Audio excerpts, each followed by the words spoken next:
Alam mo ba na may isang lola sa Maynila na nagtago ng malaking sikreto sa buong pamilya niya? Si Lola Carmen, 75 taong gulang, may apo na nagkasakit ng malubha.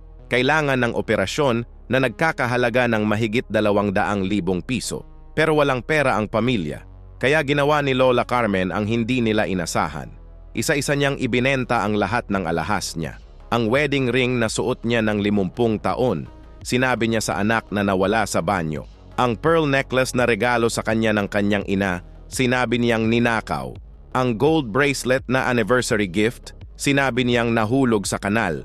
Bawat bentang alahas, bawat kasinungalingan para lang sa gamot ng apo, hanggang sa wala na siyang natira o akala lang nila. Sa araw ng operasyon, hinubad ni Lola Carmen ang huling alahas na nakatago sa loob ng damit niya.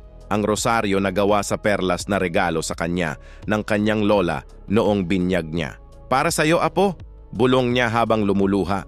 Minsan ang pinakamalalim na pagmamahal ay hindi nakikita hanggang sa huli.